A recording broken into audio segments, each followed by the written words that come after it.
Welcome to The Advocate, a program that thrashes out all the topical issues of the day. When you are in government, you don't see nothing wrong with whatever is happening. The moment you are out there, everything is wrong. You can't even see many women now, and when they're there, they're not even really making a mark, and then they have an NYSC problem and this and that. One of the reasons why we don't have more women in politics in Nigeria is for as long as political meetings continue to take place in the middle of the night. Exactly.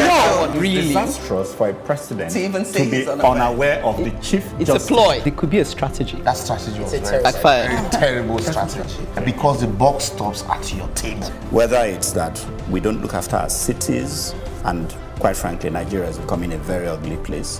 When you are the only one feeding the people with this news, and there is nobody countering them, it becomes, the news.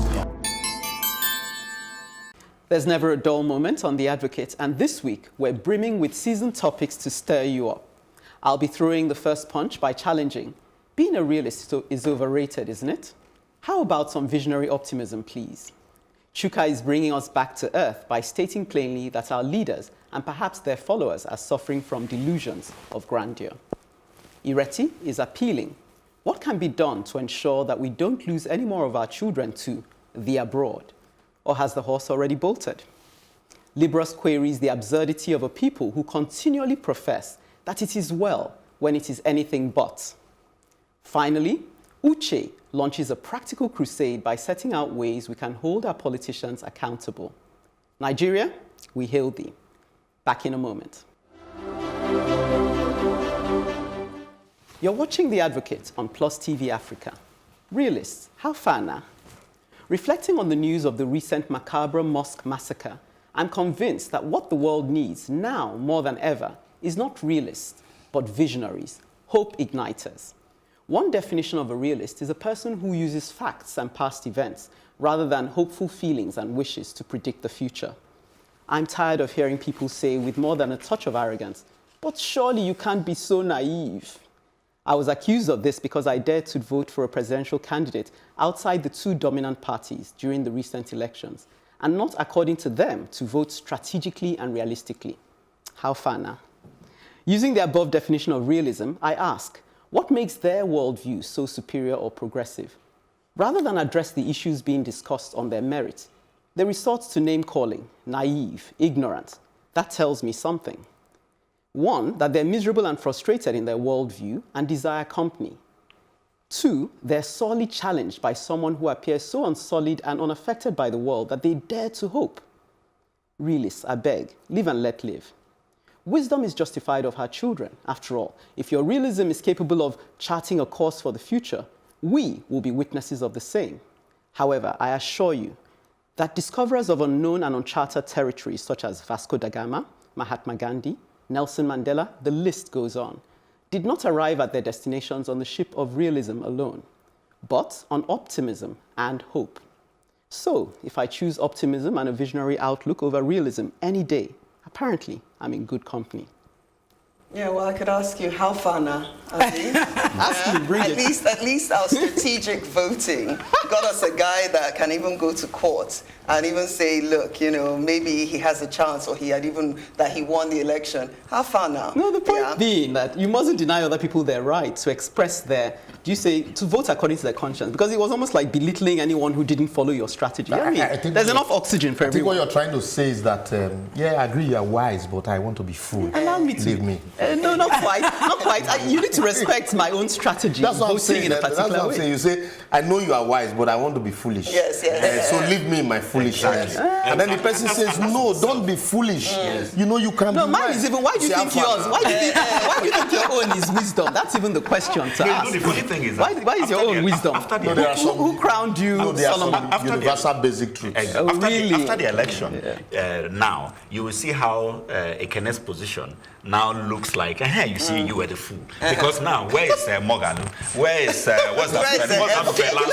me give you a case. Let me give you. It's like we've thrown them into the dustbin. and with your they votes. dare not come out. No, but wait. It doesn't occur to any of you, and I don't want us to get stranded on this presidential idea because that's just the tip of the iceberg. Right. But does it occur to you that you people and your reasoning discourage the whole horde of people who may have voted with their conscience? Because how are you going to start a revolution if everybody's busy thinking there are only two options when there are more than two options? If your conscience It's is not making a strong, nonsense you of still vote democracy. for whoever you want to. You know, I'm not irritated.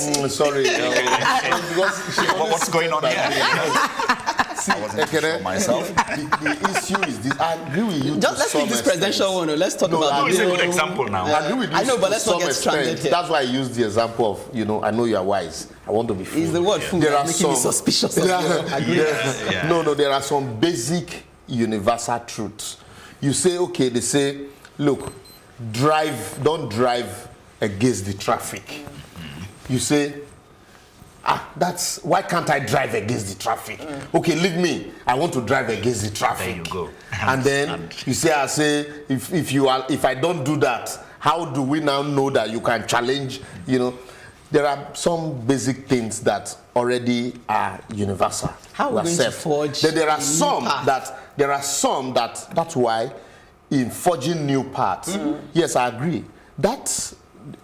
It brings us back to the issue of the presidential election. Let's even leave it. Why don't we look at people like Mahatma Gandhi, the ones who actually, because until those ones achieve something, I'm sure they will look like mumus to everyone else. No, but you will find out what they a did. peaceful revolution. What they did, Why you? they didn't ignore what was. Precisely. Exactly. They didn't look at the Those facts. There are universal- simple yes, facts, they built universal on them. facts. They Yes. So rose how from does them. That's voting why against your history conscience is build on important. anything? No, but if we're going to the question of realist versus optimist, Yes, and they're visionaries. and visionaries, they're not opposed, and No, they are not mutually exclusive. Exactly, Yes. and one could actually argue, and I would argue that the good visionaries are those who have actually learnt from the mistakes of the past, which is Totally agree. realism. Yeah. And they've actually come to terms and they've interrogated and okay, how can we go forward from all these mistakes we've made? Yeah. And Gandhi did that, Mandela did that, and all the other world leaders, or should I say Vasco human da Gama leaders. did that, Vasco da Amerigo Gama did that. Vespucci did. And yes, and civil rights, what's his name? Martin Luther King. yeah. Now, the difference is if you look at Martin and Malcolm X, they came at it from two very Idealistical. different angles. Yeah. That doesn't mean either one was wrong.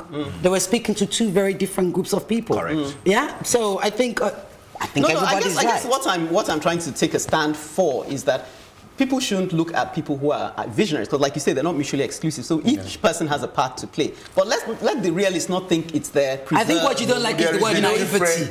Yeah, and even the ignorant. Because I just feel that there's a certain No, that presumption ignorant that thing is someone wrong. hasn't chosen to adopt a certain perspective Yeah, and he looks down on it as if But you're there is a superior. difference between being a realist and being ignorant. Yeah. You can be it's not the fact that you are a visionary does not necessarily mean you are ignorant. Yes. But you can be ignorant without being a visionary. Exactly. Yeah, no, fair enough. You But know, I'm talking so about if people you are who choose to ignorant- ignore certain facts If you are so they ignorant, can focus on you certain can facts. ignore certain facts Yes, they and want to keep focus their on focus others. here. But sometimes, take for example, what's this man's name? Which one's that? Alfred Nobel. Yes. Alfred Nobel. Yes. Alfred Yes. Nobel, while building dynamite, a lot of people said, "Look, you should understand the danger of this." He said, "No, I don't want to be a realist." But it was dangerous. But until he destroyed both his friends and his laboratory, and so there are some challenges in some of those areas. The only thing is, you need to take some form of realism, to include to your being Absolutely, visionary. your vision. Yeah. To In be order able for to it to be progress. And you need to be take some real, form right? of visionary To be doable. to include to your Absolutely. realism. That's Yeah. what they're saying. That it's not mutually exclusive. Exactly. not As long as mutually you respect that, then you respect each I know some person's. people are just mean and they use the wrong words. So- They shouldn't be but saying. some- You are one of So those next people. time you And see that's her, why- don't call her ignorant. Okay. That's why both they say say. one and the That's same. why they say, he who does not know and does not know that he does not know is a fool. No, He but will live in You're his still back. ignorance. There we are. Okay, sorry, it's time to move us on. The clock is ticking. Chuka will shortly be ensuring we don't get carried away after the break.